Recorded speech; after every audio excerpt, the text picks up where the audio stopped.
జగన్ గారు మళ్ళీ 2027లో ముఖ్యమంత్రి కావాలనుకుంటే ఎలాంటి అంచనాలతోటి ఎలాంటి ఆశయాలతో ముందుకు వస్తే ప్రజలు ఆదరిస్తారు అనుకుంటున్నారు? ఆశయం గతంలో కూడా ఆశయం మంచి ఆశయమే అండి, ప్రజల మీద ఆశయమే.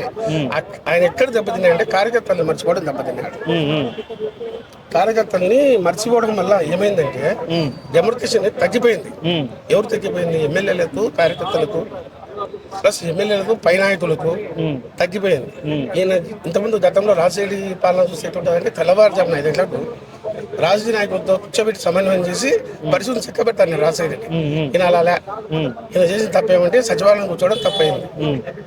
రాజకీయం చేయాలంటే ప్రతి ఒక్క నాయకుని ప్రతి ఒక్క జిల్లాల నుంచి వారంతో నెలతో పిలిపించుకొని కూర్చోబెట్టి సమస్యలు తెలిసి ఈ సమస్యను విధానం ఎందుకంటే నువ్వు ఆల్రెడీ సచివాలయం ఉద్యోగస్తులు పెట్టినావు, వాలంటీర్స్ పెట్టినావు, నీ చేతిలో పవర్ ఉంది. చేయాల్సిన పనులు ఇచ్చిపెట్టి నువ్వు నాయకుల మీద ఇచ్చిపెట్టడం చాలా తప్పు. ఓకే, మరి ఇవన్నీ ఆయన గమనించాడంటావా? ఇవన్నీ ఆయన గమనించాడా? ఈ మిస్టేక్స్ అన్ని గమనించి వాటిని సరిదిద్దుకునే ప్రయత్నం చేస్తున్నారా? చేస్తున్నాడు కాబట్టి మళ్ళీ వస్తున్నాడు, సమాలోచన చేస్తున్నాడు. అదే పరిస్థితి జరుగుతాడు. నాయకత్వం కూడా మమ్మల్ని కూడా పిలిపించినాడు, మేము మాట్లాడినాము, ఏం పరిస్థితి విషయాలు చెప్పినాము. ఆయన కూడా ఆలోచన చేస్తున్నాడు, అదే విషయంలో ఆలోచన చేస్తున్నాడు. నేను సమన్వయకత్వం పాలన తగ్గిపోయింది, అంటే డెమోక్రసీ దూరం అయిపోయింది, నాయకునికి కార్యకర్తకు దూరం అయిపోయింది. ఎందువల్ల అయిపోయింది? ఇది కొన్ని లోటుపాట్లు ఉన్నాయి, చెప్పినాము. అంటే 2.0 కార్యకర్త కోసమే పనిచేస్తా అని చెప్తున్నాడు కదా. ఇప్పుడు చెప్తున్నాడు. ఇంకొకటి తప్పు చేసినాడు కదా. ఫస్ట్ లో ఎట్లా తప్పు చేసినాడు? వాలంటీర్ వ్యవస్థలు పెట్టి చాలా తప్పు చేసినాడండి. వాళ్ళ పవర్స్ ఇచ్చేసినాడు, మాకు పవర్స్ లేవు. వాళ్ళ పవర్స్ ఇచ్చేసినాడు. ఈ రోజు ఇదే కుటుంబ ప్రభుత్వం ఎత్తుకుంటే చూసుకోండి, వాళ్ళ తెలుగులో ఏం జరుగుతుందో. సార్ కార్యకర్త తెలియకుండా పింఛన్ ఇవ్వడం లేదు. ఒక ఎంప్లాయర్ 1వ తారీఖు పింఛన్ ఇవ్వాలంటే వాళ్ళ కార్యకర్త చేతుల మీద డబ్బు ఇస్తే ఎంప్లాయర్ డబ్బు ఎవరికి ఇవ్వాలి? పింఛన్ వాళ్ళకి ఇవ్వాలి. అలా లేదు, ఎంప్లాయర్ కార్యకర్త చేతిస్తే కార్యకర్త పింఛన్ ఇస్తున్నాడు. అదేమిటండి, గవర్నమెంట్కి కార్యకర్తకి అవినాభావ సంబంధం ఏర్పడుతుంది. ఇక్కడ ఏం తప్పైందంటే అదే తప్పైంది. ఇక్కడ జగన్ గవర్నమెంట్లో వాలంటీర్ వ్యవస్థ మధ్యలో దున్నాడు. ఈ వాలంటీర్ వ్యవస్థ వల్ల జగన్ చాలా తప్పైంది. కొన్ని ప్రయోజనాలు ఉన్నాయి, కొన్ని అప్రయోజనాలు ఉన్నాయి. అప్రయోజనాలు వాళ్ళని వాడుకోకూడదు. అట్లాంటి టైంలో కూడా వాడుకున్నాడు ఆయన. అక్కడ దెబ్బతిందండి.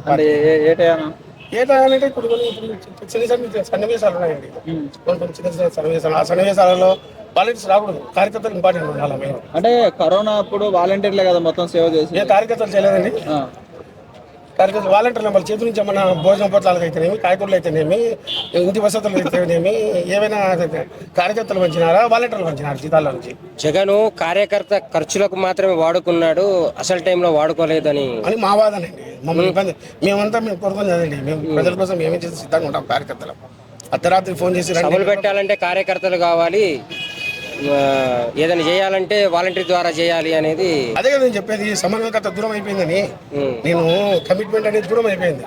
ఆ దూరం తేవడంలో వ్యతిరేకత అయిపోయింది. ఇప్పుడు అది పసిగట్టినాడు అంటావా? పసిగట్టినాడు కాబట్టి సెకండ్ కార్యకర్త అంటున్నాడు కదా. అసలు వస్తాడా 2.0? ఇంతకు అసలు సీఎం అవుతాడు నెక్స్ట్ లేకపోతే ఏముందండి. ఎందుకంటే 3 నెలల తర్వాత ఇక్కడికి వస్తా, హైదరాబాద్కి వస్తా, ఇదే కిషన్ పార్టీకి వస్తా. 3 నెలల తర్వాత మీరే నాకు క్వశ్చన్ ఏమని ఇదే క్వశ్చన్ మీరు అప్పుడే చెప్తాను.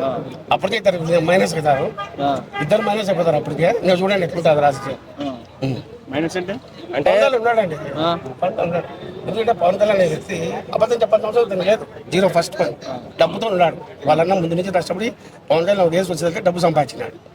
డబ్బు అతనికి చంద్రబాబు నాయుడు మంత్రి అబద్ధాలు చెప్పి కూర్చోవాల్సిన అవసరం అతనికి లేదు. ఇప్పుడు కూడా సీట్లో కూర్చోాలంటే బాధగా కూర్చుంటాడు, చిన్న ముళ్ళు కూర్చుంటాయి పవన్ కళ్యాణ్. మీకు తెలుసో తెలుసు, ఎందుకంటే ఆయన కొన్ని సిద్ధాంతాలు ఉన్నాయి. చూసాం మేము కూడా, మా క్యాస్ట్ కూడా మాదే, కానీ సిద్ధాంతాలతో వచ్చిన ఈయన అబద్ధాలు చెప్పి బతుకుతాండి ఆడేదండి. ఒకవేళ చంద్రబాబు నుంచి పవన్ కళ్యాణ్ విడిపోతే సింగిల్ గా పోటీ చేస్తే వచ్చే అవకాశం ఉంది. అప్పుడు పరిస్థితుల్లో ఆయన ఇచ్చే భరోసా, ఆయన ఇచ్చే మాట, ఆయన ఇచ్చే పద్ధతి ఏముంటుంది అనేది చూడాలి. ఎందుకంటే 9 నెలలు అవుతుంది ఇప్పుడు దేవాలయాలు తప్ప ఇంకేం తిరగడంలే. ఏంది ఇంత చిన్న వయసులో నీకు పవర్ఫుల్ పోస్ట్ వస్తే నువ్వు ఎక్కడ ఉండాలా? జిల్లాలు తిరిగి నువ్వు అభివృద్ధి చేసుకోవాలా, నీ పార్టీ తేడాలను ముందుకు బలోపేతం చేసుకోవాలా. అవకాశం ఉన్నప్పుడు నువ్వు ఇంట్లో కూర్చొని దేవాలయాలు తిరుగుతావు, నెలకు ఒక మాల వేసుకోవడం, తిరగడం, దేవాలయంలో కూర్చోవడం, ఇదే జీవితం అయిపోయింది.